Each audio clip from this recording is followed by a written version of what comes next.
old version of this is the gold. Some hospitals have both still. The gold is just the older, it's not touch screen, even though you want it to be. And this one is touch screen, even though it doesn't like it to be sometimes. You touch it and it doesn't do anything. So the calibration on this one is an old-fashioned way to do it. It's this card that tells you step by step on what to do. I will tell you that this is how we used to always do it in the days of old. We're just checking the alarms and making sure everything's functional. There's just no set way to do it like the other ones have.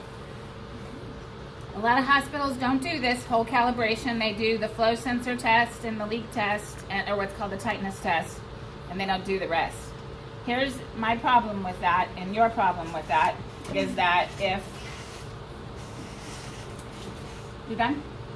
Kimberly, can you go ahead and go down, because you're using this, right? Mm-hmm. Okay.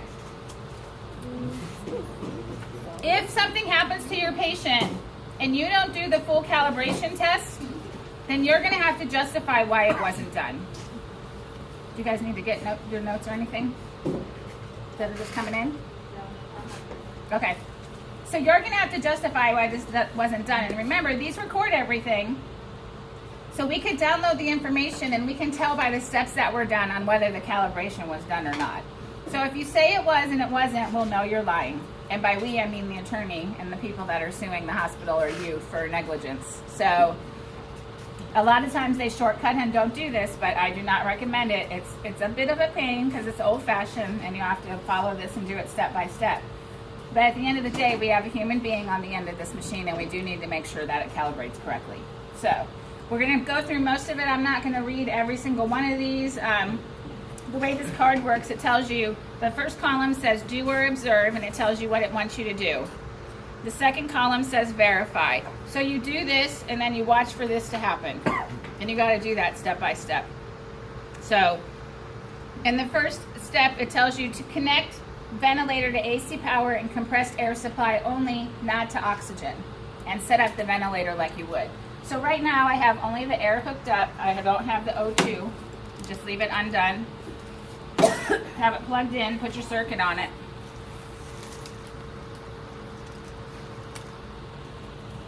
This one exhalation, this one inhalation. Oh, I need a test song. I thought I left one out. Oh, I should leave one out. Thank you. And then this ventilator also requires a flow sensor. Do any of you guys know what the blue flow sensor is that goes with this? Fish, the blue flow sensor, do you remember? No? All right, I'll go get one. Hold on. So this ventilator requires you to have this piece here, which is called a flow sensor. It's an external flow sensor, and it actually does the best job of measuring flows and pressures because it's closest to the patient, which is going to be up here. The closer these measurements are done to your patient, the more reliable are, as opposed to doing them all the way back here. That should make sense. So you're going to have blue and clear. When this is on the patient, oh, of course I forgot something else I need. The blue has got to go towards the patient.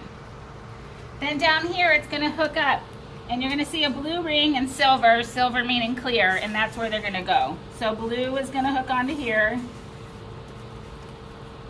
and clear is going to hook onto here. And then you need an adapter before you'll be able to hook it to your patient. Oh, no, this is that wrong one. You need a 15mm adapter to make this work. As RTs, we use 15mm and 22mm adapters all the time to put things together. 15 is the smaller of the two. So that goes on there next, and then your lung or your tube would go here. If these get kinked in any way, the ventilator won't work, and it'll tell you there's a problem with the flow sensor. Sometimes they get little holes in them, and it'll get leaks. But just like the flow sensor on the Draeger, if the flow sensor here doesn't work, the ventilator won't work, and it won't read out properly. You got to have them hooked up right, and you got to have it going the right way. So this is how we're going to turn it on. The on-off button on the Galileo is in the back. It's under this little flap right here. Just push it, turn it on.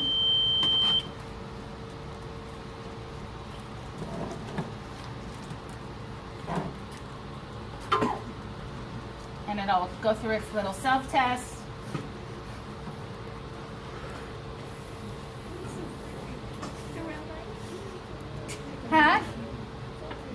Yeah. It's one of the newer ventilators. There's a new drainer, but we don't have it yet. And then the first alarm you're going to see is oxygen supply failed. That's what we want because we don't have our O2 hooked up. So it's going to tell you after a few seconds the oxygen supply failed is going to come up. But that's not the only one, so we're not done yet. It's going to tell us to switch on the power, which we did. Watch for that. And now you're going to select new patient. Why is it not at that screen?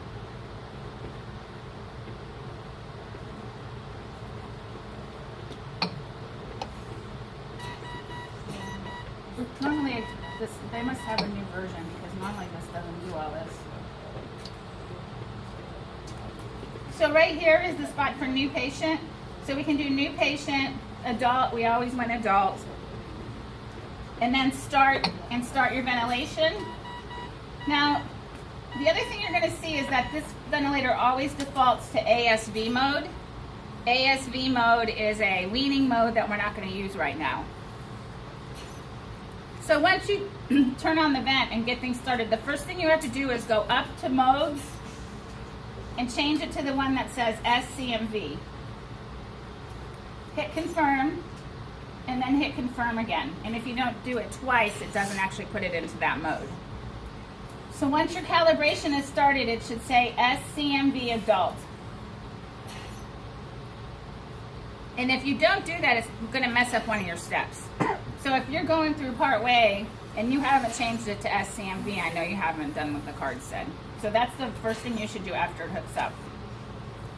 Now we're also waiting for a low oxygen alarm to come up here, and this one takes a few minutes. So you actually could go on to the next steps, even though it doesn't say low oxygen yet, just knowing you have to watch for that one, because it does take like 3 minutes sometimes to come on. So number 4 says connect the oxygen supply hose. That would be if the low oxygen alarm had gone off. It hasn't, so I'm going to go ahead and go to 5. But once the low oxygen alarm shows up here, then you hook up your O2 again. So the first couple of times you do it, you probably won't do that because you just want to get familiar with it. But once you've done this calibration a lot of times, that would be something easy to keep things going and not have to wait, because now it came on, but I've been talking that entire time. So now you have low oxygen, and we can go ahead and hook this back in.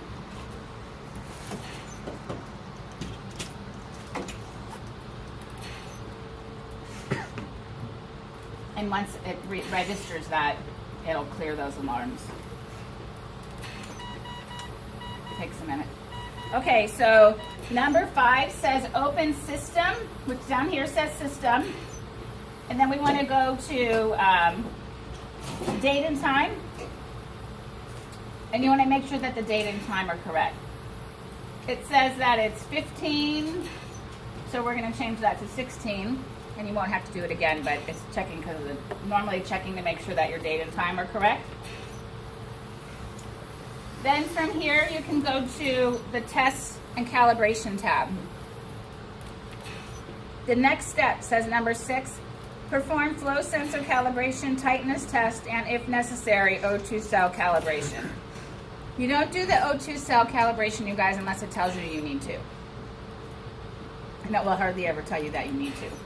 So we're going to go to tests and calibrations. That's where you'll find the flow sensor and the tightness test. And the flow sensor is checking this to make sure it's working right. So if this is kinked or anything, or sometimes there's a little film inside of there that you'll be able to see when you're actually doing your calibration. Inside of there is a little plastic flap, which if you look right inside of here when air is going through, you can actually see it move.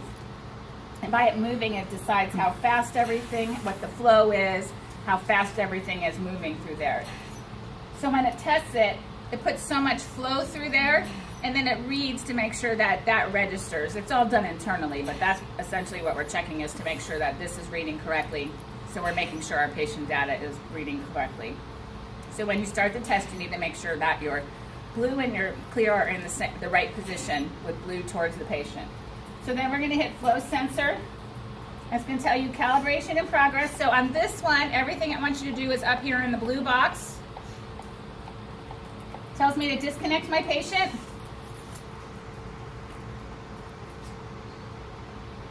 Now it tells me to turn flow sensor, and here we have the most complicated procedure you're ever going to do. Turn flow sensor is literally take it and turn it. Ta-da! No, I'm making space. Huh? I'm making space. Oh! For all of my crazy videos? Got it. Okay, Sorry. that's okay. So now it's going to say calibration in progress. It automatically knows when I flipped it, so you don't have to do anything.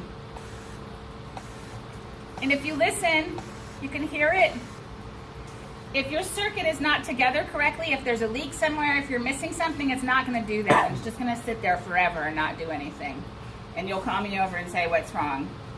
And it's because if there's a hole or leak, it won't do it. So now we have turn flow sensor again, and it's having me turn it back the way I had it, which is the correct way to go. Now it's going to tell me calibration in progress, and you're going to hear the same thing again.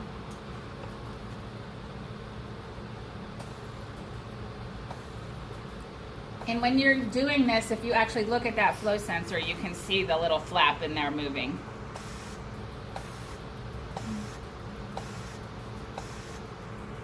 So when I'm doing the calibration, I'm just listening for all that so I can make sure it's going through the proper stages. Flow sensor calibrated, okay. So we're good now, and now we're going to go right on to the tightness test. The tightness test is the Galileo's version of the circuit test. So it's looking to make sure that this has no holes, no leaks anywhere, and it's a good system. So everything but the test lung should be on. And then it says tighten patient system, hand occlude. That's all it's telling you to do.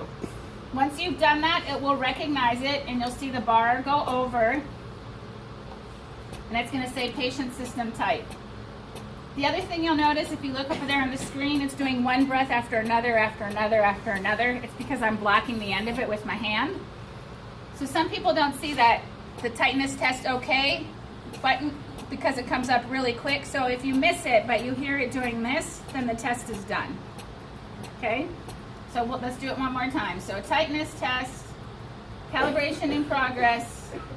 Oh wait, I didn't want to do flow sensor. I said tightness.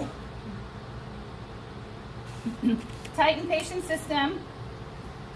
As long as everything's good, it's gonna, your little bar is gonna go up. If that bar is not progressing, again, it's because there's a leak. Patient system tight. If I wasn't looking and then all of a sudden I go back and that blue part is gone, it's just going to be doing breath after breath after breath like that. That's how you know. O2 cell, it's not telling us we have to do, so don't do that part. Just skip it. Little X up here in the corner, if it'll let you X, sometimes it will. Sometimes you just have to turn the knob. It's the other way to get around.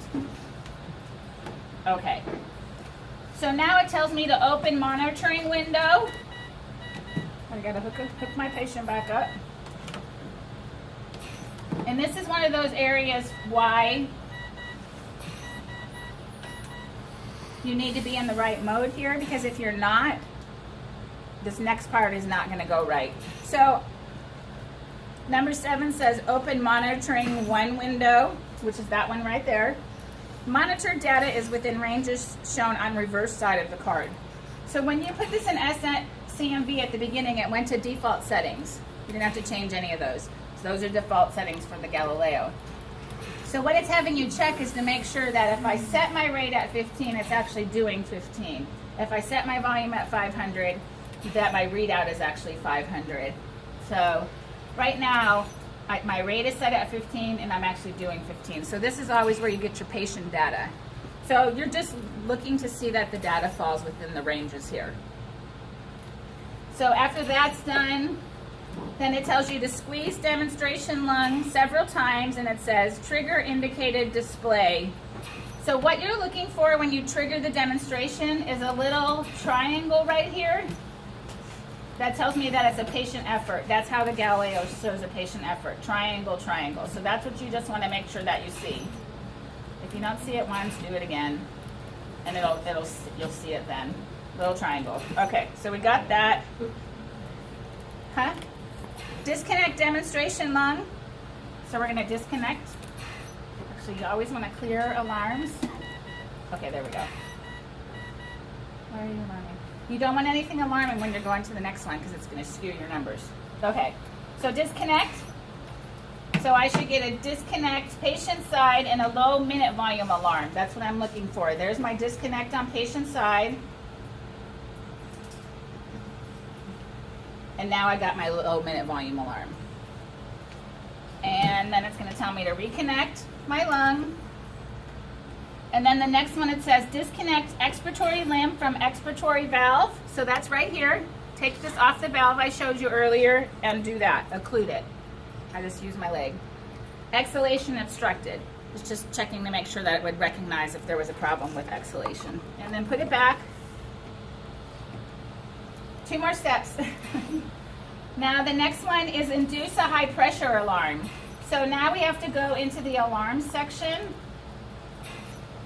And we're going to make the high pressure alarm go off. So my pressure right now is averaging around 26. That number is also over here to the left in like a greenish, bluish, weirdish color. So what I need to do is turn my high pressure down below that.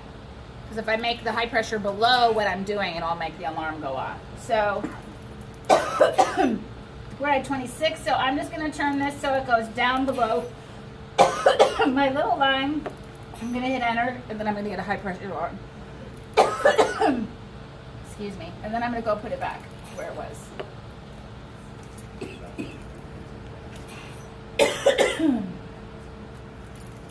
And then the last one is we're going to verify that the apnea alarm goes off. So to do that, we have to go back up to modes. Put it in spontaneous. S-P-O-N-T. Hit confirm. Confirm again. You always have to do it twice. And then after a certain amount of time, you'll see the apnea alarm go off. Because we're in a totally spontaneous, and this guy's not breathing last time I checked.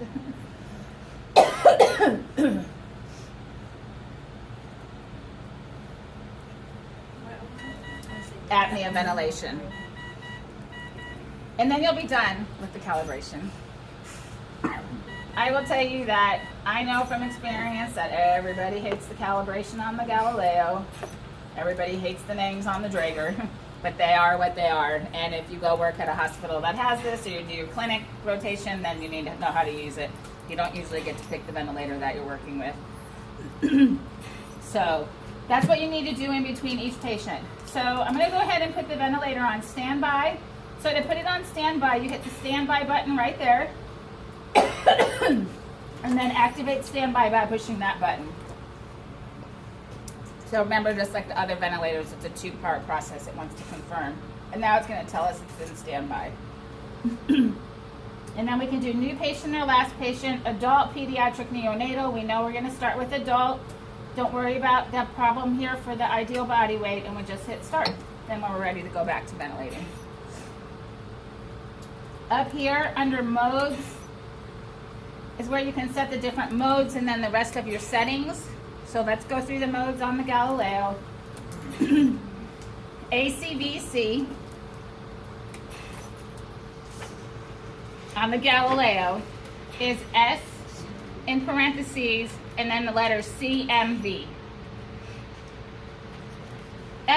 Stands for spontaneous. A lot of people ask me that because in the old days CMV was a pure control mode. The patient couldn't do anything at all. But now this allows them to do it. So SCMV is ACVC. And if you ever see the word CMV anyways, it's an old school term, old school letters, it always stands for AC. It's an old way to write out AC. So that's ACVC. And then PCMV is ACPC.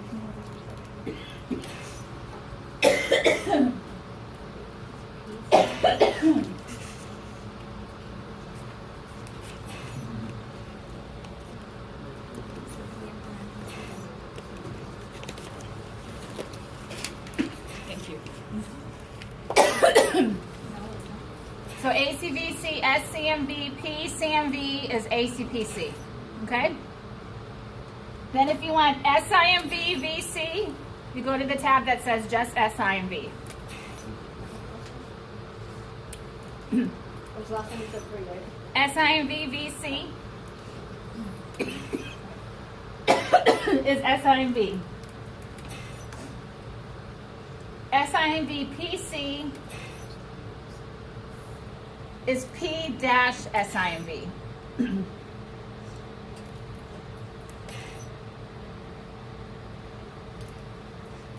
Now the PRVC is kind of the goofy one on this one. So AC PRVC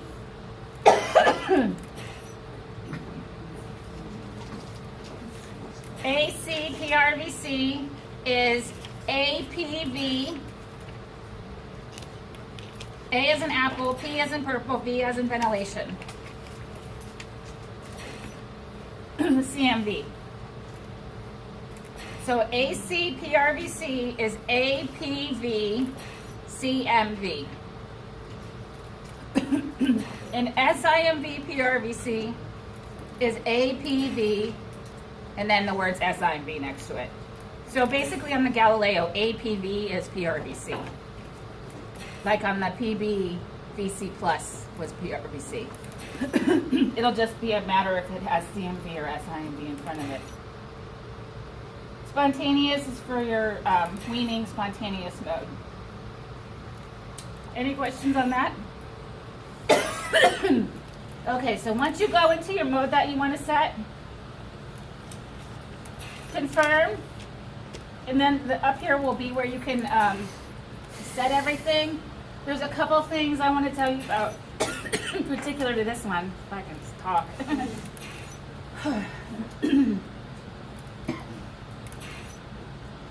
Here we have the trigger, which is going to be the same as the sensitivity. I mean, there's all the spots to put in your numbers, so I'm not going to go through all those, but a couple unique things. P trigger is what's there right now, so that's pressure trigger, but remember I also told you you could have flow trigger, which we're going to learn about. So if you want to change between pressure and flow, there's this little square up here in the upper left-hand corner next to it that you have to get.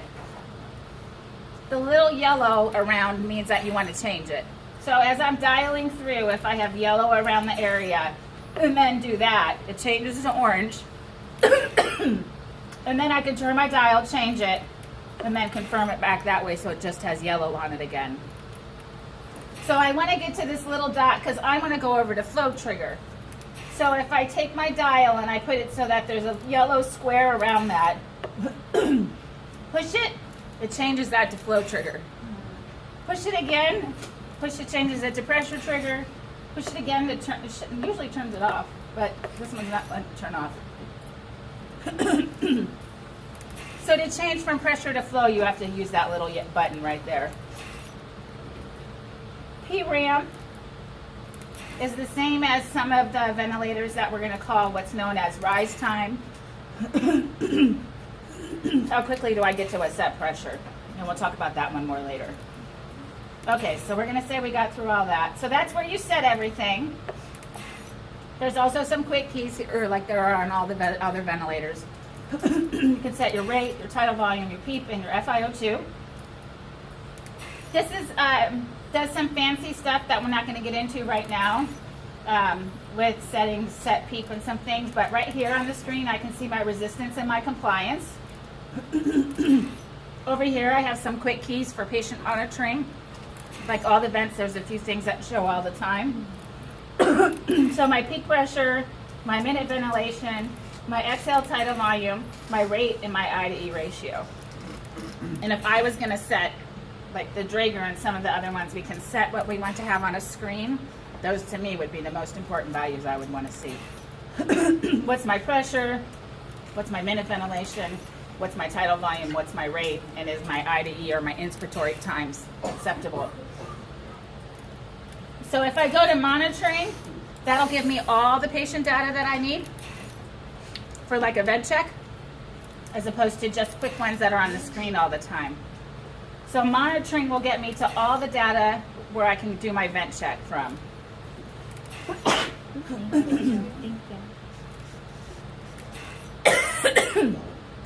Now, if I go to tools, I can do an inspiratory hold and an expiratory hold. So I hold, and it'll do one on the next breath, but then push it to stop.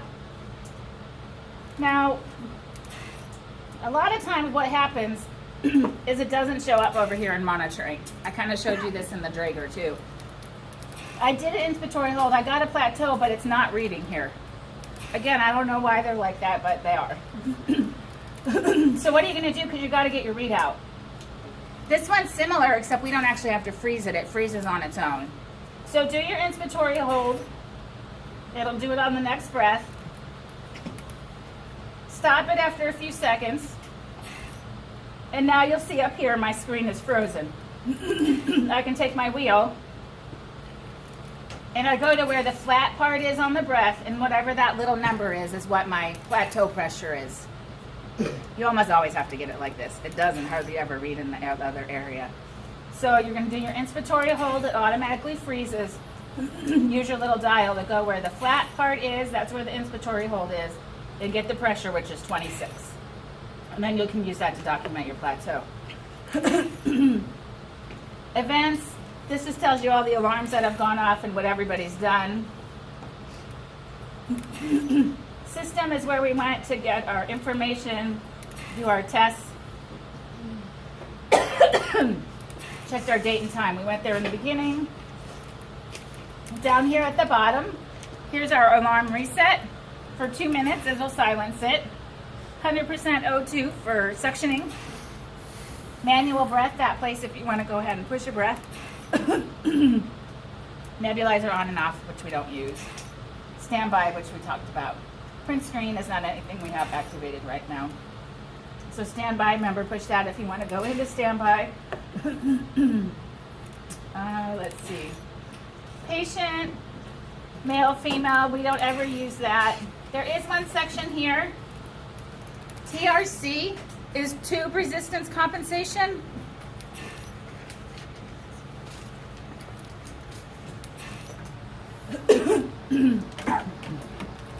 And tube resistance compensation is like ATC on one of the other ones I told you about, where we can dial in the size of the ET tube and you can compensate for the size of it. It'll put in the exact pressure that you need. So on the Galileo, it's called tube resistance compensation. Alarms are down here under alarms. Again, if you just go to what you want, hit the yellow circle around it, push it, turns orange, dial it to what you want it to, and hit confirm, and now it'll be changed. Again, like some of the other ones, there's certain ones you can set and you can't set. Loudness would be for our alarm, which we tend to turn all the way down in here. But we wouldn't do on a real patient. I think that's everything. Any questions about this one? Okay, so go back to your groups and activities, and you can go ahead and set up your vents.